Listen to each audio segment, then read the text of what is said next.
السلام علیکم معزز ناظرین، پیارے دوستوں، بہنوں، بھائیوں اور بزرگوں، میں حافظ صفد انواز ایڈوکیٹ آپ کو اپنے اسلامی چینل کے اندر خوش آمدید کہتا ہوں، اور ہر روز کی طرح آج بھی ہم انشاءاللہ 11واں پارہ سورۃ یونس آیات نمبر 18 تا 22 تک کی تلاوت، ترجمہ اور تفسیر پڑھنے کی شرف حاصل کریں گے۔ تلاوت شروع کرنے سے پہلے ہم درود شریف پڑھتے ہیں، آپ بھی میرے ساتھ پڑھیں۔ اللهم صل على محمد وعلى آل محمد كما صليت على إبراهيم وعلى آل إبراهيم إنك حميد مجيد. اللهم بارك على محمد وعلى آل محمد كما باركت على إبراهيم وعلى آل إبراهيم إنك حميد مجيد. أما بعد فأعوذ بالله من الشيطان الرجيم. بسم الله الرحمن الرحيم.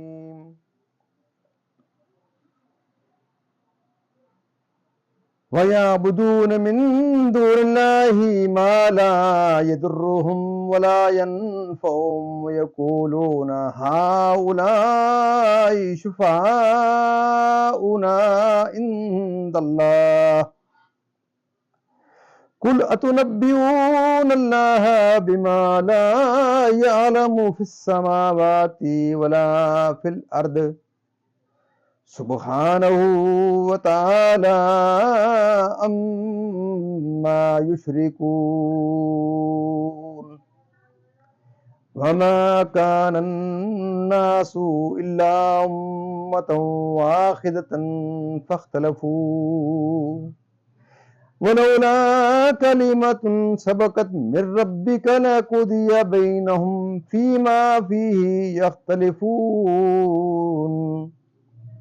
ويقولون لولا أنزل عليه آية من ربه فقل إنما الغيب لله فانتظروا إني معكم من المنتظرين. وإذا ذقنا الناس رحمة من بعد ضراء مستهم إذا لهم مكر في آياتنا قل الله أسرع مكرا إن رسلنا يكتبون ما تمكرون. هو الذي يسيركم في البر والبحر حتى إذا كنتم في الفلك وجرين بهم بريح طيبة وفرحوا بها جاءتها ريح عاصف وجاءهم الموج من كل مكان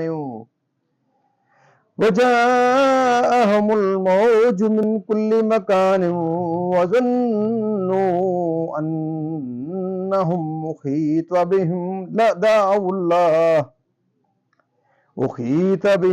دعوا الله مخلصين له الدين لئن أنجيتنا من هذه لنكونن من الشاكرين. صدق اللہ العظیم. ترجمہ: اللہ کے سوا ایسی چیز کو پوجتے ہو، اللہ کے سوا ایسی چیز کو پوجتے ہیں جو ان کا کچھ بھلا نہ کرے، اور کہتے ہیں کہ یہ اللہ کے یہاں ہماری سفارشی ہیں. تم فرماؤ، کیا اللہ کو وہ بات بتاتے ہو جو اس کے علم میں نہ آسمانوں میں ہے نہ زمین میں؟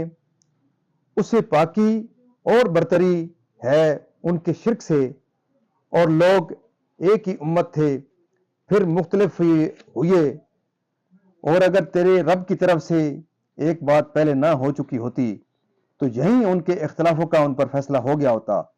اور کہتے ہیں ان پر ان کے رب کی طرف سے کوئی نشانی کیوں نہیں اتری؟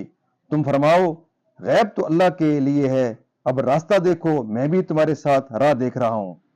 اور جب کہ ہم آدمیوں کو رحمت کا مزہ دیتے ہیں کسی تکلیف کے بعد جو انہیں پہنچتی تھی، جبھی وہ ہماری آیتوں کے ساتھ دانوں چلتے ہیں۔ تم فرما دو اللہ کی خفیہ تدبیر سب سے جلد ہو جاتی ہے، بے شک ہمارے فرشتے تمہارے مکر لکھ رہے ہیں۔ وہی ہے کہ تمہیں خشکی اور تری میں چلاتا ہے، یہاں تک کہ جب تم کشتی میں ہو اور وہ اچھی ہوا سے انہیں لے کر چلیں اور اس پر خوش ہوئے، ان پر آندھی کا جھونکا آیا اور ہر طرف لہروں نے انہیں آ لیا اور سمجھ لیے کہ ہم گر گئے۔ اس وقت اللہ کو پکارتے ہیں نرے اس کے بندے ہو کر کہ اگر تو اس سے ہمیں بچا لے گا تو ہم ضرور شکر گزار ہوں گے۔ معزز ناظرین، یہاں تک اس کا ترجمہ اختتام پذیر ہوا۔ اب اس کی تفسیر تسلسل سے۔ تفسیر یعنی اس کا وجود ہی نہیں، کیونکہ جو چیز موجود ہے وہ ضرور علم الہی میں ہے۔ ایک دین اسلام پر جیسے کہ زمانہ ہے حضرت آدم علیہ السلام میں قابیل کے حابیل کو قتل کرنے کے وقت تک حضرت آدم علیہ السلام اور ان کی ذریت ایک ہی دین پر تھے۔ ان کے بعد ان میں اختلاف ہوا، اور ایک قول یہ ہے کہ زمانہ نوح علیہ السلام تک ایک دین پر رہے، پھر اختلاف ہوا تو حضرت نوح علیہ السلام مبعوث فرمائے گئے۔ ایک قول یہ ہے کہ حضرت نوح علیہ السلام کے کشتی سے اترنے کے وقت سب لوگ ایک دین اسلام پر تھے۔ ایک قول یہ ہے کہ حضرت ابراہیم سے سب لوگ ایک دین پر تھے، یہاں تک کہ ابن بن لاہیہ نے دین کو متغیر کیا اس تقدیر پر الناس سے مراد خاص عرب ہوں گے۔ ایک قول یہ ہے کہ لوگ ایک دین پر تھے یعنی کفر پر، پھر اللہ تعالیٰ نے انبیاء کو بھیجا تو بعض ان سے ایمان لائے، اور بعض علماء نے کہا کہ معنی یہ ہیں کہ لوگ اول خلقت میں فطرت سلیمہ پر تھے، پھر ان میں اختلافات ہوئے۔ حدیث شریف میں ہے ہر بچہ فطرت اسلام پر پیدا ہوتا ہے، پھر اس کے ماں باپ اس کو یہودی بناتے ہیں یا نصرانی بناتے ہیں یا مجوسی بناتے ہیں، اور حدیث میں فطرت سے فطرت اسلام مراد ہے، اور ہر امت کے لیے ایک میعاد معین نہ کر دی گئی ہوتی یا جزائے اعمال قیامت تک مؤخر نہ فرمائی گئی ہوتی۔ نزول عذاب سے اہل باطل کا طریقہ یہ ہے کہ جب ان کے خلاف برہان قوی قائم ہوتی ہے اور وہ جواب سے عاجز ہو جاتے ہیں تو اس برہان کا ذکر اس طرح چھوڑ دیتے ہیں جیسے کہ وہ پیش ہی نہیں ہوئی، اور یہ کہا کرتے ہیں کہ دلیل لاؤ، تاکہ سننے والے اس مغالطے میں پڑ جائیں کہ ان کے مقابل اب تک کوئی دلیل ہی قائم نہیں کی گئی۔ اس طرح کفار نے حضور کے معجزات اور بالخصوص قرآن کریم معجزہ عظیم ہے اس کی طرف سے آنکھیں بند کر کے یہ کہنا شروع کیا کہ کوئی نشانی کیوں نہیں اتری، گویا کہ معجزات انہوں نے دیکھی ہی نہیں ہے اور قرآن پاک کو وہ نشانی شمار ہی نہیں کرتے۔ اللہ تعالیٰ نے اپنے رسول صلی اللہ علیہ وسلم سے فرمایا کہ آپ فرما دیجئے کہ غیب تو اللہ کے لیے ہے، اب راستہ دیکھو، میں بھی تمہارے ساتھ راستہ دیکھ رہا ہوں۔ تقریر کا جواب یہ ہے کہ دلالت قاہرہ اس پر قائم ہے کہ سید عالم صلی اللہ علیہ وسلم پر قرآن پاک کا ظاہر ہونا بہت ہی عظیم و شان معجزہ ہے، کیونکہ حضور ان میں پیدا ہوئے، ان کے درمیان حضور بڑے، تمام زمانے حضور کے ان کی آنکھوں کے سامنے گزرے۔ وہ خوب جانتے ہیں کہ آپ نے نہ کسی کتاب کا مطالعہ کیا، نہ کسی استاد کی شاگردگی کی، یک بارگی قرآن کریم آپ پر ظاہر ہوا، اور ایسی بے مثال اعلیٰ ترین کتاب کا ایسی شان کے ساتھ نزول بغیر وحی کے ممکن ہی نہیں۔ یہ قرآن کریم کے معجزہ قاہرہ ہونے کی برہان ہے، اور جب ایسی قوی برہان قائم ہے تو اثبات نبوت کے لیے کسی دوسری نشانی کا طلب کرنا قطعاً غیر ضروری ہے۔ ایسی حالت میں اس نشانی کا نازل کرنا نہ کرنا اللہ تعالیٰ کی مشیت پر ہے، چاہے کرے چاہے نہ کرے، تو یہ امر غیب ہوا، اور اس کے لیے انتظار لازم آیا کہ اللہ کیا کرتا ہے، لیکن وہ غیر ضروری نشانی جو کفار نے طلب کی ہے نازل فرمائے یا نہ فرمائے، نبوت ثابت ہو چکی اور رسالت کا ثبوت قاہرہ معجزات سے کمال کو پہنچ چکا۔ اہل مکہ پر اللہ تعالیٰ نے قحط مسلط کیا، جس کی مصیبت میں وہ 7 برس گرفتار رہے، یہاں تک کہ قریب ہلاکت کے پہنچے۔ پھر اس نے رحم فرمایا، بارش ہوئی، زمینیں سرسبز ہوئیں، تو اگرچہ اس تکلیف اور راحت دونوں میں قدرت کی نشانیاں تھیں، اور تکلیف کے بعد راحت بڑی عظیم نعمت تھی، اس پر شکر لازم تھا، مگر بجائے اس کے وہ پن پذیر نہ ہوئے اور فساد و کفر کی طرف پلٹے، اور اس کا عذاب دیر نہیں کرتا، اور تمہاری خفیہ تدبیریں کاتب اعمال فرشتوں پر بھی مخفی نہیں ہیں، تو اللہ علیم و خبیر سے کیسے چھپ سکتی ہیں؟ اور تمہیں قطع مسافت کی قدرت دیتا ہے، خشکی میں تم پیادہ اور سوار منزلیں طے کرتے، اور دریاؤں میں کشتیوں اور جہازوں سے سفر کرتے ہو، وہ تمہیں خشکی اور تری دونوں میں اسباب سیر عطا فرماتا ہے۔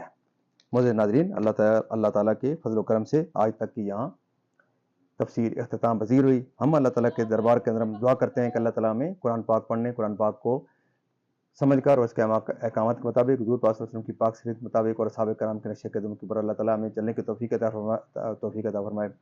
اللہ تعالیٰ کے دربار کے اندر ہم دعا کرتے ہیں کہ اللہ تعالیٰ میرے اور آپ کے تمام کے صغیرہ و کبیرہ گناہوں کو معاف فرمائے۔ اللہ تعالیٰ تمام پریشانیاں دور فرمائے۔ اللہ تعالیٰ تمام بیماروں کو شفائے کاملہ عطا فرمائے، اور اللہ تعالیٰ تمام مرحومین کو جنت الفردوس میں اعلیٰ و بالا مقام عطا فرمائے۔ میں آپ تمام معزز ناظرین سے یہ درخواست کرتا ہوں کہ ختم نبوت کے صدقے اللہ تعالیٰ نے اس پیاری امت کے اوپر یہ ایک عظیم کام ہمارے اوپر یہ ہمارا فریضہ ہے کہ ہم اس فریضے کو دنیا کے ہر کونے تک پہنچانے کے لیے اس ویڈیو کو میں آپ سے استدعا کروں گا کہ ضرور آپ اس ویڈیو کو پورا دیکھیں، لائک شیئر کریں، سبسکرائب کریں، اس کے بیل والے آئیکن کو ضرور پریس کریں۔ اللہ تعالیٰ آپ کی زندگی میں خیر و برکت عطا فرمائے، اور اللہ تعالیٰ آپ کو قرآن پاک کے ساتھ جڑے رہنے کی توفیق عطا فرمائے، اور اللہ تعالیٰ قرآن پاک کے فضل و کرم سے آپ کی زندگیوں میں خیر و برکت عطا فرمائے، اور آپ کو قرآن پاک کو پھیلانے کی اللہ تعالیٰ توفیق عطا فرمائے۔ آمین ثم آمین۔